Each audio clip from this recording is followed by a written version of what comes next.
सूरदास के पदों में अब तक हम लोगों ने 8 पदों तक पढ़ लिया है। ये है 9वां पद, कहत कत परदेसी की बात। यह पद कूट पद। कूट पद उन पदों को कहा जाता है जिनका अर्थ छिपा हुआ होता है। इस प्रकार के पद सूरदास की साहित्य लहरी में संकलित है और इसको ध्यान से सुनेंगे और जब सुनेंगे तो इसके अर्थ के कारण अवश्य ही आपको आनंद भी आएगा। गोपियाँ उद्धव से कहती हैं कि आप परदेसी की बात क्या करते हैं। मंदिर अरध अवधि बधि हम सो हरि आहार चली जात। शशि रिपु बरस सूर रिपु जुग बर हर रिपु कीन्हो घात। मघ पंचक ले गयो सांवरो ताते अति अकुलात। नखत वेद ग्रह जोरि अर्ध करी सोई बनत अब खात। सूरदास बस भई बिरह के कर मींजे पछतात।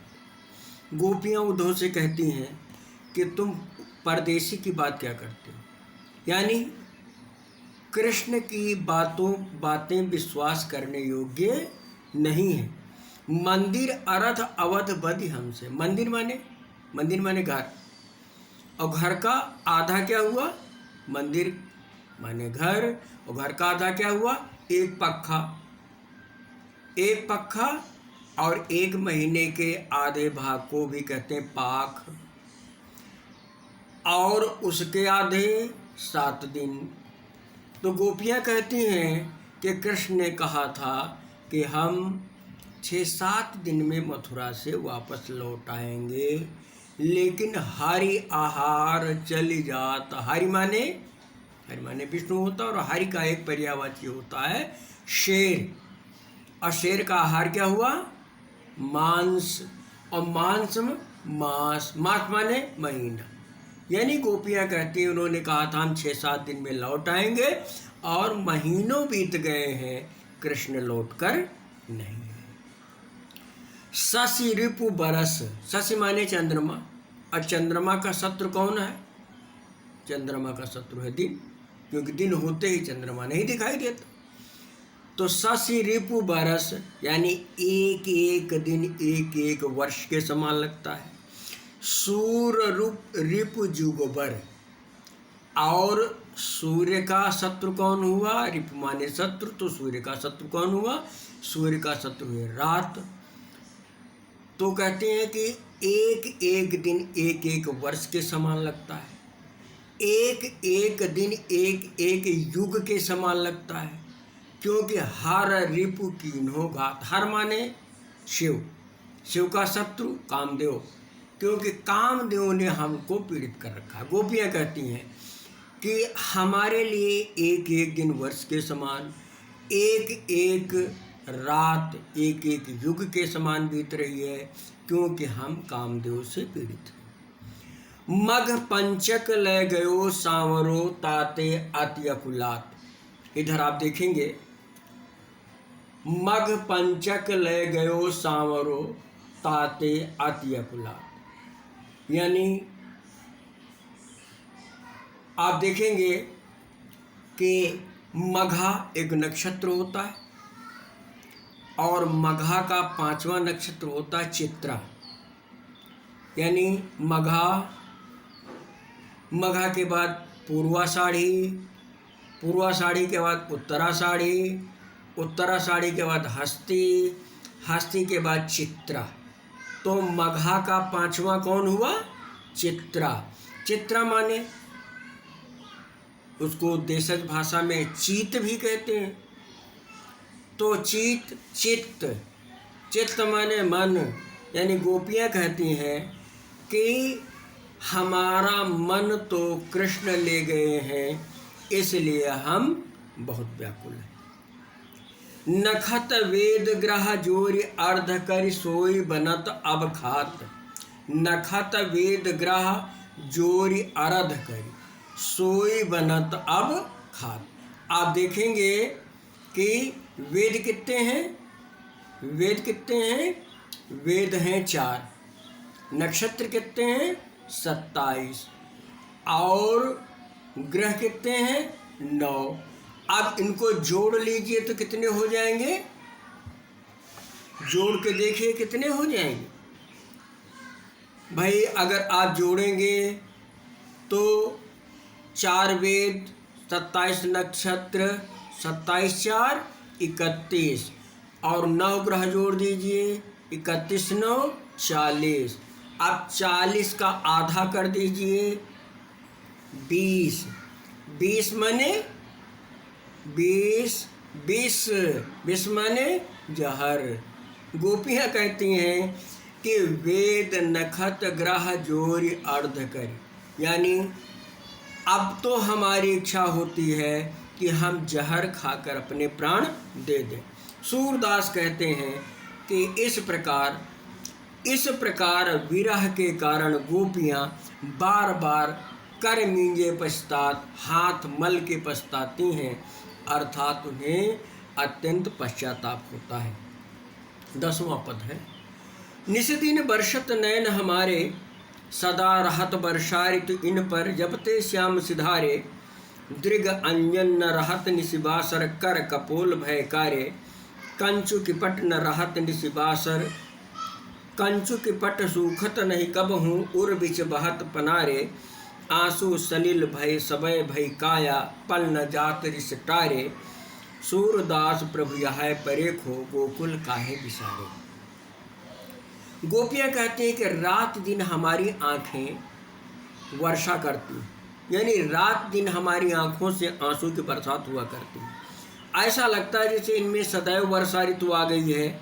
जब से कृष्ण गए हैं तब से इनमें सदैव वर्षा ऋतु ही आ गई। इसलिए आँखों में काजल नहीं टिकता, यानी जो काजल लगा होता है वो आंसुओं के साथ बह जाता है, और जिसके कारण दृग अंजन न रहत निशिबासर, कर कपोल भयकारे, जिसके कारण हमारे हाथ और गाल काले पड़ गए। क्यों? क्योंकि जब काजल बहता है तो जो आंसुओं को पोंछते हैं तो उसके कारण हाथ काले हो जाते हैं, और वो रंग गालों पर लगा, इसके कारण गाल काले हो गए हैं। तो इस प्रकार हमारे कृष्ण के वियोग में हमारी आंखों में काजल नहीं टिकता, और उससे हमारे हाथ और गाल काले हो गए। कंचु की पट सूखत नहीं कबहू, उर बिच बहत पनारे, हमारे शरीर के जो ऊपरी भाग के कपड़े हैं वे आंसुओं के कारण कभी सूखते नहीं हैं। ऐसा लगता है जैसे हृदय के बीच में पनारे बह रहे हो। पनारे आप जानते होंगे, छत से जो पानी निकलने के लिए व्यवस्था की जाती है उसको पनारा कहते हैं। तो इतनी तेजी के साथ आंसू बहते हैं कि जैसे वर्षा ऋतु में पनारे बहते हैं, जिससे हमारे कपड़े भीग जाते हैं। आंसू सलिल भई सब काया, पल न जात रिश्तारे, ऐसा लगता है कि जैसे हमारा सारा शरीर ही आंसुओं में परिवर्तित हो गया है, और इसलिए एक क्षण भी आंसुओं का रिसाव नहीं रुकता है। सूरदास कहते हैं हमें तो बार बार यही पश्चाताप होता है कि गोकुल को कृष्ण ने क्यों भुला दिया है, अर्थात गोकुल से जाने के बाद कृष्ण क्यों हम लोगों को भूल गए। अब यहाँ पर देखिए, उर्बिच बहत पनारे में आंसुओं के बहने का अतिशयता से वर्णन किया गया है, इसलिए इसमें अतिशयोक्ति अलंकार है। ऊधो, अगला पद है 11वां पद, ऊधो भली भई ब्रज आए, इसमें गोपियाँ ऊधो के ऊपर व्यंग करती।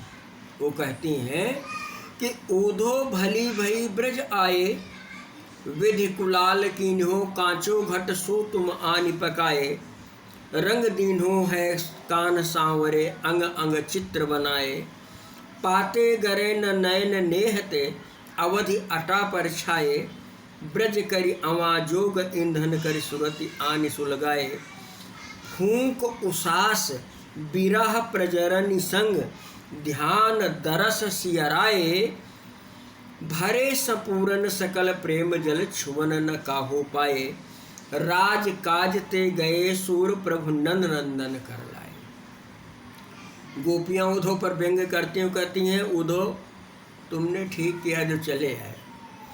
ब्रह्मा रूपी कुम्हार ने, कुलाल माने कुम्हार, ब्रह्मा रूपी विधि माने ब्रह्मा, ब्रह्मा रूपी कुम्हार ने तो हमारे जो शरीर घड़े बनाए थे, ये घट कैसे बनाए थे? कच्चे बनाए थे, अर्थात हम ईश्वर की भक्ति में दृढ़ नहीं थे। ते तुम आनी पकाए, उनको तुमने मजबूत कर दिया है। तुम्हारे आने से, उनके कहने का मतलब है कि तुम्हारे आने के कारण कृष्ण पर हमारी भक्ति, हमारा प्रेम और अधिक दृढ़ हो गया है। तुमने कृष्ण के ऐसे ऐसे चित्र खींचे हैं, ऐसे ऐसे चित्र खींचे हैं कि हमारे संपूर्ण अंगों में, हमारे संपूर्ण अंगों में कृष्ण ही कृष्ण समा गए हैं।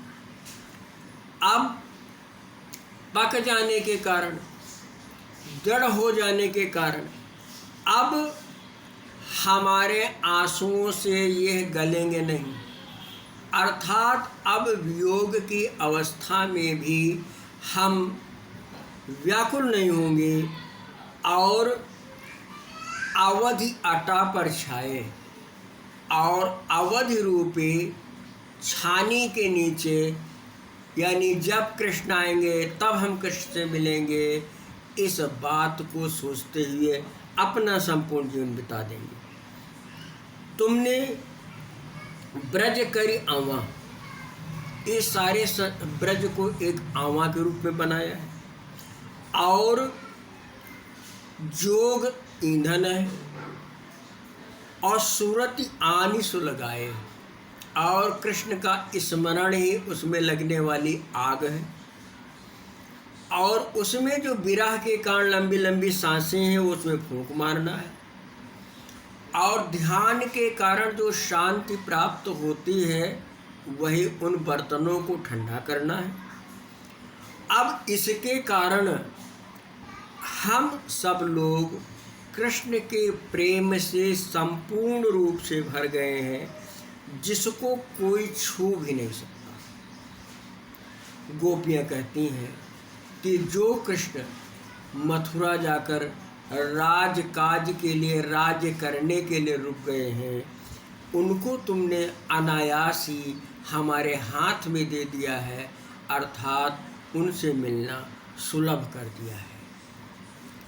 अंतिम पद है, अखिया हरि दर्शन की भूखी। गोपियाँ उद्धव से कहती हैं कि अखियाँ हरि दर्शन की भूखी, कैसे रहत रूप रस रांची, ये बतिया सुन रूखी। अवधि गनत इकटक मग जोवत, तब इतनो नहीं झूठी। अब यह जोग संदेशो सुन सुन, अति अकुलानी दुखी। बारक वह मुख आनि दिखावो, दुहि पै पियत पतूखी। सूर सुकत हठ नाव चलावत, ये सरिता है सूखी। गोपियाँ उद्धव से कहती हैं, हमारी ये आँखें कृष्ण के दर्शन की भूखी हैं, ये उनके रूप और रस में रची बसी हुई हैं, इसलिए तुम्हारी रूखी सूखी बातें सुन करके ये और दुखी होती।